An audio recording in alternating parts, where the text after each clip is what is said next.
جس پاپولیشن کی سپورٹ پہ وہ کھڑے ہوئے تھے. یہ جو میں نے پہلے آپ سے بات کی نا, ہم ایک گلوبل ولیج میں رہتے ہیں جہاں کی ڈیولپمنٹس صرف شام میں ہونے والی ڈیولپمنٹ شام ہی کے فیکٹرز کی وجہ سے نہیں ہوئی, اس کے لوکل فیکٹر بھی ہیں, اس کے ریجنل فیکٹرز بھی ہیں, اور اس کے گلوبل فیکٹرز بھی ہیں. پراچا صاحب, اس کے اثرات بھی صرف شام ہی تک محدود نہیں ہوں گے, وہ بھی باقی دنیا تک پھیلیں گے. یہ بالکل میں یہی بات کر رہا ہوں کہ جو مقاصد تھے اس سارے ڈسمنٹلنگ پروسیس کے, مثلا عراق ڈسمنٹل ہوا اور اس کا فائدہ کس کو ہوا؟ انہیں کو ہوا جن کو آج شام کے ڈسمنٹل ہونے کا فائدہ ہو رہا ہے. چاہے لیبنان ہو, عراق ہو, یہ جو صرف ایک اسرائیل کو طاقتور کرنے کے لیے, اس کے ایک ناجائز حیثیت کو لیجٹمیٹ کرنے کے لیے, طاقت فراہم کرنے کے لیے پورے خطے کے اوپر جو ہے وہ ایک بمبارڈمنٹ کر دی گئی, پورے خطے کی اینٹ سے اینٹ بجا دی گئی. مڈل ایسٹ کے حوالے سے میں بات کر رہا ہوں. کوئی اسے روکنے والا نہیں ہے کیا؟ اگلے 10-15 سال میں پھر کس طرح کا دنیا ہوگا, کس طرح کا یہ ایک مڈل ایسٹ کا خطہ ہوگا؟ دیکھیں, میرے خیال میں پاکستان کے اندر یہ بہت رجحان ہے, اور ہمارے ریجن کے اندر ہی بہت رجحان ہے. یہ بہت سمپلیفائی کرتے ہیں اور کنسپریسی تھیریز پہ فوراً نتائج اخذ کرنا شروع کر دیتے ہیں. بات یہ ہے کہ جن ممالک کی عامر ضیاء بھی بات کر رہے تھے کہ اندر کون سی ڈیموکریسی تھی, جو عرب ممالک ہیں یا سیریا کے اندر ابھی آپ نے رپورٹ چلائی کہ جی 54 سال کا جو بات پارٹی کا یا اسد رجیم جو تھی, اس کے اندر ابھی دیکھیں نا 100 کے قریب ڈیٹینشن سینٹرز نکلے ہیں, اور لوگوں پہ کیمیکل ویپن یوز کیے ہیں. مائنورٹیز کا کوئی خیال نہیں کیا ہے. یہاں پہ زیادہ تر سنی اکثریت آبادی ہے, اور آپ جو علوی قبیلہ ہے یہ شیعہ فرقے سے تعلق ہے. آپ مجھے بتائیے کہ یہاں پہ دوسری پارٹی کوئی الاؤ نہیں تھی. لبنان کا مسئلہ دوسرا ہے. لبنان کا تو اس میں سیکٹیرین ایشوز بہت ہیں, ایتھنک فالٹ لائنز بہت ہیں. وہاں پہ تو فارمولا اگر آپ دیکھیں کہ جی اسپیکر کون سے فرقے کا ہوگا, کرسچن ہوگا, پرائم منسٹر جو ہے وہ شیعہ مسلم ہوگا, پریزیڈنٹ کون ہوگا, اسی طرح عراق کے اندر ہے. چلیں عراق کی بات چھوڑ دیتے ہیں. عراق کے اندر صدام کون سے ڈیموکریسی چلا رہے تھے, یہ لیبیا معمر قذافی کون سی چلا رہے تھے. میں کاؤنٹر آرگومنٹ دے رہا ہوں. یہ جو آپ گراؤنڈ پہ جو سچویشن ہے اس کو اسیس کرنے کی بجائے کہ جی مغربی طاقتیں ساری سازشیں کر رہی ہیں مسلم امہ کے, ایران کا نہیں تو جمہوریت تو بھی اویس توحید صاحب, جمہوریت تو پھر سنیں میری بات سنیں. ایران کا کوئی سا بھی اسٹیٹمنٹ مجھے نکال کے دکھا دیں جس میں یہ نہ ہو کہ اسرائیل اور امریکہ انوالو نہیں ہے. تو کہنے کی بات یہ ہے کہ جو اس وقت حالات و واقعات ہو رہے ہیں اس کو تناظر میں رکھتے ہوئے دیکھا جائے گا. یہ حقیقت نہیں ہے کہ یوکرین کے اندر انوالو ہے رشیا, اور وہ ویک ہوا ہے اور وہ نہیں چاہتا کہ یہاں پر ہو. کیا ہمیں یہ نہیں پتا کہ یو اے ای کے ساتھ جو ہے وہ مراسم بڑھ رہے تھے بشار الاسد کے, کس کے کہنے پہ بڑھ رہے تھے؟ انہوں نے ترکی, دیکھیں آستانہ پروسیس ایک فیکٹ تھا نا, فیکچوئل سچویشن تھی نا, اس کے اندر یو این انوالو تھا. یو این سیکیورٹی کاؤنسل کی ریزولوشن ہے 2254 جس کے تحت گارنٹیئر بنے, اور اس کے اندر سیز فائر ہوا تھا. وہ کس کو فیور جا رہا تھا؟ بشار الاسد کو جا رہا تھا نا, یا وہ بھی کہیں اور مغربی طاقتوں کو جا رہا تھا. جب وہ سیز فائر, اس کے بعد ایک دفعہ بھی بشار الاسد نے اپوزیشن فورسز کے ساتھ مذاکرات پہ آمادہ نہیں ہوئے. اب یہاں پہ مجھے لگتا ہے, دیکھیں سلطان, بات یہ ہے کہ آگے مستقبل کیا. میں آپ کو ایک چھوٹی سی مثال دیتا ہوں. اتنے ملین ریفیوجیز ہیں جس کی بات بھی ہو رہی تھی, پراچا صاحب نے بھی کی, عامر ضیاء صاحب نے بھی کی. یہاں پہ میں 2-3 جو ایکیڈیمکس ہیں سینئر, ان سے میں بات کر رہا تھا. انہوں نے کہا دیکھیں بعد میں یہ ساری تھیریز لے کر آئے, پہلے تو ہمیں اس خواب سے جاگنے دیں اور اس خواب کو انجوائے کرنے دیں جو ہم نے برداشت کیا کہ پوری دنیا کے اندر ہم ہیں, اور وہ بھی انسرٹن ہے. ایک انسرٹنٹی تو ہے. ایچ ٹی ایس کیا وہ گورن کر سکے گی ایسے ملک کو جس کے اندر فالٹ لائن ہے, سیکٹیرین ایتھنک لائن, ڈروز کمیونٹی ہے, جہاں پر کرسچن کمیونٹی ہے, جہاں پہ مائنورٹی الوائٹ قبیلہ ہے, جو بشار الاسد کا جو قبیلہ ہے, کیا اس کے ساتھ وہ مساوات رکھ سکیں گے؟ کیا ٹھیک ایس ٹی ایس جو ایک ٹیررسٹ آرگنائزیشن پراچا صاحب کی طرف میں ویری کوئکلی آنا چاہوں گا کیونکہ اس کے بعد انہیں ایک کمٹمنٹ بھی تھی ان کی. پراچا صاحب لاسٹ ایک سوال میں آپ سے یہ ضرور کرنا چاہوں گا. گلوبل پیس کی ہم بات کرتے ہیں اور پھر یہ بھی ذہن میں رکھنا چاہیے کہ گلوبل پیس کے ہی پیرائے میں جو آرم اینڈ ایمونیشن جو انڈسٹری ہے پوری گلوبل, اس میں بہت بڑا چنک امریکہ کا ہے. تو یہ مجھے بتائیے گلوبل پیس اور اس کے بعد چونکہ ہم دنیا میں دیکھتے پھرتے ہیں کہ اب کے ویپن آف میس ڈسٹرکشن کو تباہ کر کے اور دنیا میں امن قائم کیا جائے گا, کیا لگتا ہے آپ کو یہ کمبینیشن کے مطلب ایک طرف ایک بہت بڑا اسٹیک جو ہے آپ کا وہ اس حوالے سے آرم اینڈ ایمونیشن کے حوالے سے اور دوسری طرف آپ جنگ بندی کی بھی بات کریں؟ میں آپ کے سوال کا جواب دیتا ہوں لیکن میں کچھ رسپونڈ کرنا چاہ رہا ہوں اویس توحید صاحب کی بات کو کہ سمپلیفائی کرنے کی بات نہیں ہے. شاید وہ لیٹ انہوں نے جوائن کیا, ہم یہ پہلے باتیں کر چکے کہ یہ 50 سال لوگوں کے مسلط رہتے ہیں یہ لوگ, چاہے وہ معمر قذافی تھے یا صدام حسین تھے یا حافظ الاسد تھے یا پھر بشار الاسد تھے. لیکن جو آج ہوا یا جو 2011 میں شروع ہوا وہ پہلے کیوں نہیں ہوا؟ کیا پھر وہ سپورٹ تھی؟ اور میں نے تو آپ کو ایگزامپل دی کہ 2010-11 میں وہ فلیٹ ان کا بھی آ گیا, ایک سپر پاور کا دوسری سپر پاور کا بھی آ گیا. اور ریفیوجی کرائسس کس لیے دنیا بھر میں اسلاموفوبیا کو بھی زیادہ پروموٹ ہوا, اسلاموفوبیا بیکاز یہ سیرین ریفیوجیز جب یورپ میں پہنچے تو وہاں پہ اسپیشلی فرانس میں ایک ریئیکشن آیا. تو یہ بات ہم کر چکے ہیں, ہم یہ نہیں کہہ رہے کہ انٹرنلی یہ بڑے انہوں نے اچھا کیا. نو, میں تو سب سے زیادہ کرٹک رہا ہوں.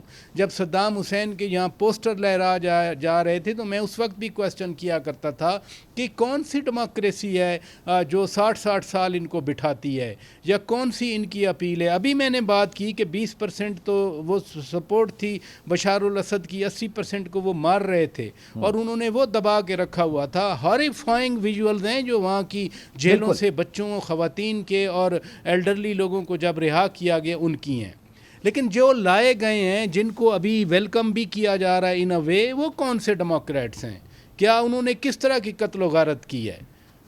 آج ان کا کوئی راستہ روکنے والا کیوں نہیں ہے؟ اور جس چیز کو کانسپیریسی سمجھا جاتا ہے, مثلا اسرائیل نے جس طرح سے بربریت کی ہے غزہ کے خلاف, کالجز یونیورسٹی میں جہاں اویس توحید صاحب تشریف رکھتے ہیں وہاں تو لوگ کھڑے ہوئے, کیا سنا کسی نے؟ جو بیکرز آف اسرائیل کی ٹرم یوز ہوئی ہے, آپ ویپن بھی دے رہے ہیں, آپ پیسے بھی دے رہے ہیں, ان کو سپورٹ بھی دے رہے ہیں. ہر دوسرا مغرب کا لیڈر کھڑا ہوتا ہے, وہ کہتا ہے جی کہ Israel has the right to defend. تو جن کو مار رہا ہے ان کا بھی کوئی رائٹ ہے. ہسپتالوں پہ بمب کر رہے ہیں, وہ سکولوں پہ بمب کر رہے ہیں, وہ یو این آفیشلز کو جتنے یو این کے ورکر کو مارا گیا دنیا کی تاریخ میں اتنے نہیں مارے گئے. کیا اس کا کوئی جواب ہے کسی کے پاس؟ اویس صاحب آپ رسپونڈ کرنا چاہیں گے؟ دیکھیے میرے خیال میں پراچا صاحب کا اپنا اوپینین ہے اور وہ انہوں نے اچھی طرح ایکسپلین کیا ہے. اور یہ جو فلسطین کے اندر ہو رہا ہے 7 اکتوبر کا جو ٹیرر اٹیک تھا حماس کی طرف سے, اس کو بھی جو لوگ تھے سوچ سمجھ والے انہوں نے کنڈیم کیا. مسلم ورلڈ نے بھی اس میں سے جو لوگ سوچنے سمجھنے والے تھے ان کو کنڈیم کیا اور کنڈیم کرنا چاہیے تھا. اور اس کے بعد جو 10,000 لوگ مرے ہیں غزہ کے اندر, اس کی یو این کے فورم پہ, ہر انٹرنیشنل فورم پہ اس کی کنڈمنیشن ہوئی ہے اور مختلف جگہوں پہ بات ہوئی ہے. تو یہ تو اس کی بات نہیں ہو رہی تھی, ایک اوور آل ایک مسلم امہ کی جو بات تھی نا, مسلم امہ کی, مسلم امہ کے خلاف سازشیں ہو رہی ہیں پوری دنیا کے اندر. It's a very simplified description of situation which is happening across the globe. یہ ہم نے بچپن سے مسجدوں کے اندر خطبوں سے لے کے اور انالیسس کے اندر سنا ہے. I think that we should change our perspective in that, اس ریگارڈ میں بات کر رہا تھا میں. اوکے ٹھیک ہے, ایک مزید ہم سلسلے کو آگے بڑھائیں گے. پراچا صاحب آپ کا بہت شکریہ, آپ کی کچھ ریکارڈنگز بھی ہیں, تھینک یو ویری مچ. اور ناظرین ہمارے ساتھ ہی رہیے گا. اس وقت ہمیں جوائن کیا ہے سینئر صحافی اسامہ بن جاوید نے, مشرق وسطیٰ کے معاملات کے اوپر انتہائی گہری نظر, اور اس وقت موجود ہیں شام کے دارالحکومت دمشق میں. جی بہت شکریہ آپ کا, آپ کے وقت کا. یہ فرمائیے آپ اس وقت دمشق میں موجود ہیں, باغی حکومت جو کہ محمد البشیر کے حوالے اس وقت کر دی گئی ہے، تو امن امان کے حوالے سے وہاں پر اس وقت کیا صورتحال ہے، گراؤنڈ سچویشن کیا ہے، بتائیے گا اسامہ صاحب۔ جی، ایک 14 سالہ جدوجہد تھی جو بشار الاسد اور حافظ الاسد کے خاندان کی 6 دہائیوں پر محیط حکومت کے خاتمے کا سبب بنی ہے۔ غالباً اگر 14 سال پہلے یا اس کے بعد بھی کئی موقع ایسے آئے جس میں بشار الاسد اگر کسی قسم کی بھی عبوری حکومت یا جو ان کے مزاحمت کار تھے ان کی باتیں سننے پر راضی ہوتے تو شاید آج شام کی یہ صورتحال نہ ہوتی۔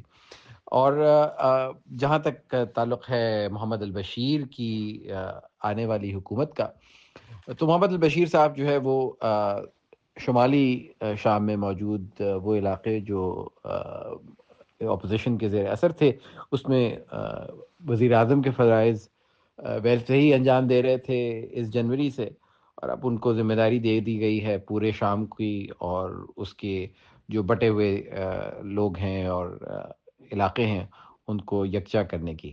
تو یہ ایک بہت مشکل کام ہوگا کسی کے لیے بھی، اور چونکہ یہ حکومت بہرحال ایک عسکری مزاحمت کے بعد وجود میں آئی ہے تو ان کو ایک گورننگ باڈی بننے تک کافی وقت بھی اور کافی کوششیں درکار ہوں گی۔ ٹھیک ہے، اسی معاملے کو آگے لے کے چلتے ہیں، اور عامر ضیاء صاحب کافی دیر بعد آپ کے پاس میں آیا ہوں۔ آپ بھول گئے، میں سو گیا تھا۔ نہیں میں جاگ گیا تھا۔ جاگ جائیں سر، جاگ جائیں۔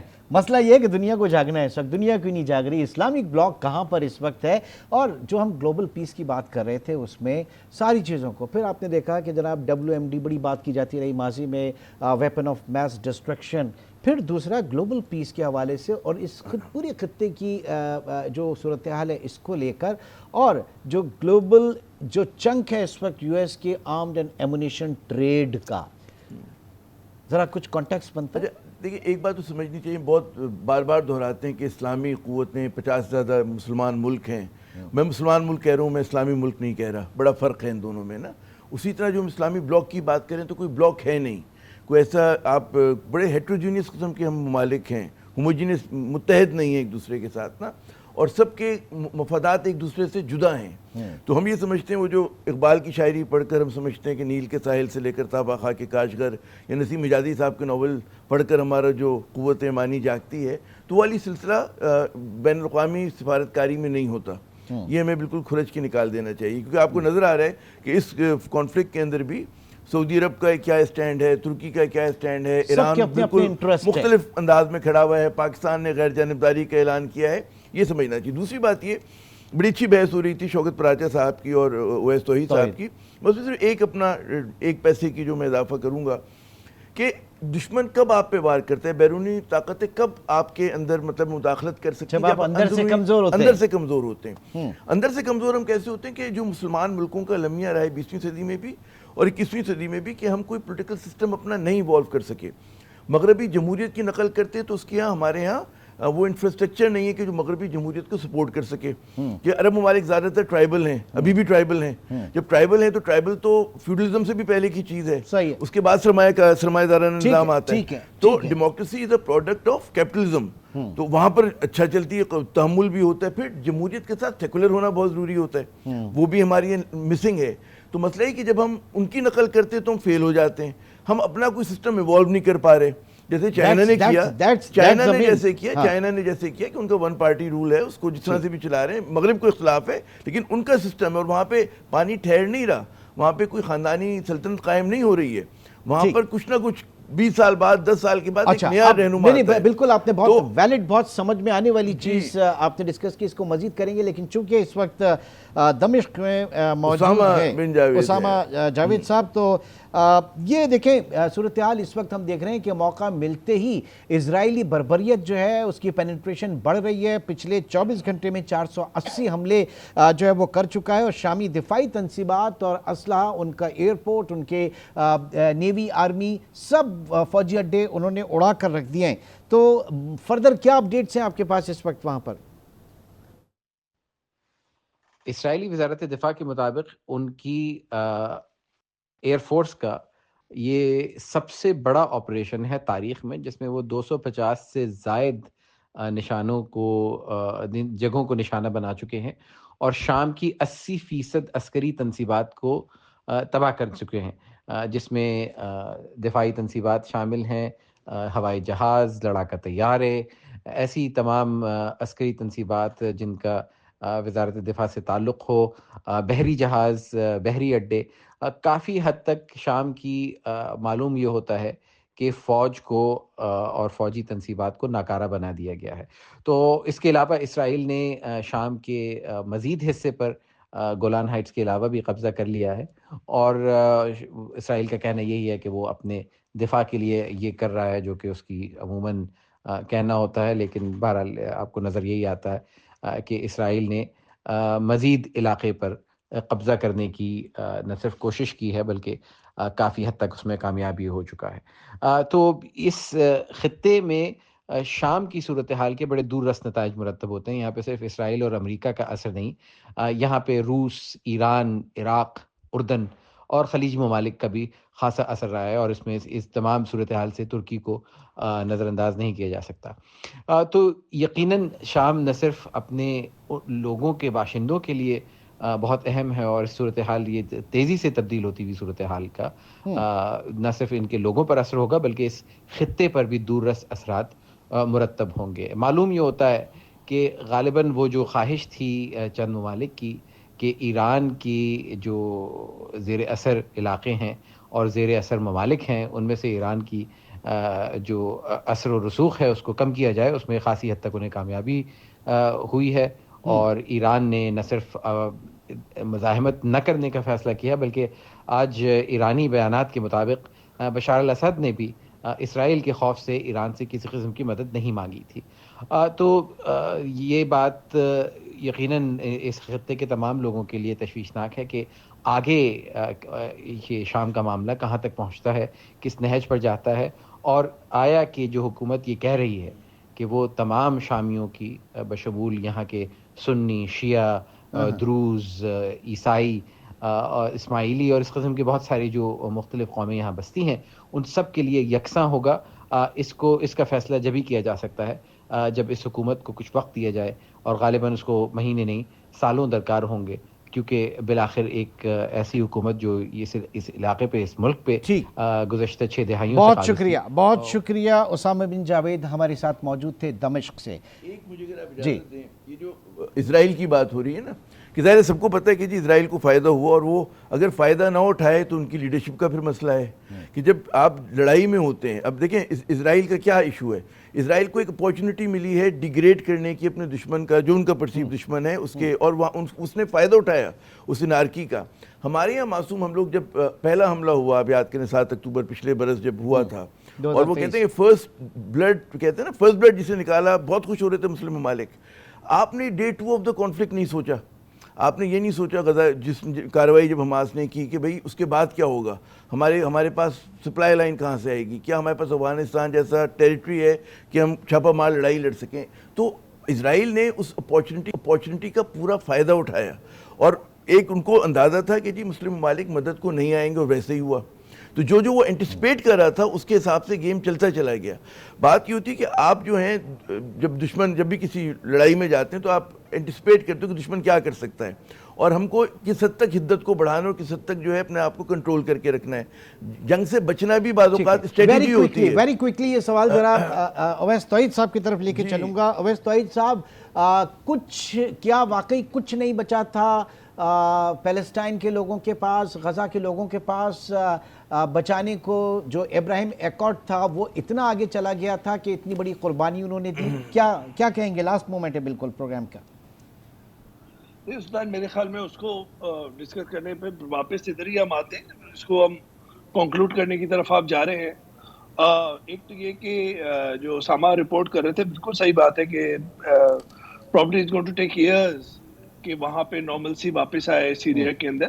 دوسری بات یہ کہ جو ہمارے مسلم ورلڈ کے اندر جو ایک پرسپشن ہوتا ہے، تو ہمیں اپنے اندر دیکھنا چاہیے کہ بھائی اتنے اختلافات ہیں، گلف کنٹریز کے اپنا نیریٹو ہے، عرب ورلڈ کا الگ ڈفرینٹ ہے، مڈل ایسٹرن کنٹریز کا ایک دوسرے سے نہیں ملتا، عراق کا الگ ہے، ایران کا الگ نیریٹو ہے.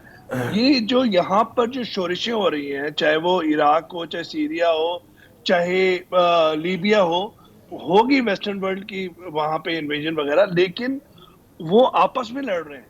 یہ زبردستی نیریٹو یہ کریٹ کرنا کہ مسلم امہ کو یونائٹ ہونا چاہیے اور ٹھیک ہے، یونٹی تباہ ہو رہی ہے، یعنی میرے پورا خیال میں یہ لب غلط ہے. لباب صرف ایک ہی ہے کہ اگر کوئی اتحاد اندر سے اگر آپ جو ہے وہ کمزور ہوں، دشمن جو ہے آپ کے اوپر اسی وقت حاوی ہوگا. اور یہ اس وقت صورتحال پورے گلف کی، پورے اسلامک ممالک جو وہاں پر موجود ہیں کہ ہم اندر سے کمزور ہیں، اسی لیے بیرونی طاقتیں جو ہیں وہ ہمارے اوپر حاوی ہو رہی ہیں. ٹرانسمیشن میں بہت بہت شکریہ اسامہ بن جاوید آپ کا. اویس توحید صاحب ہمارے ساتھ موجود تھے، اور کراچی اسٹوڈیو میں عامر ضیاء صاحب آپ کا بھی بہت شکریہ. ناظرین انشاءاللہ آپ سے پھر ملاقات ہوگی. اپنا بہت خیال رکھیے گا. اللہ حافظ.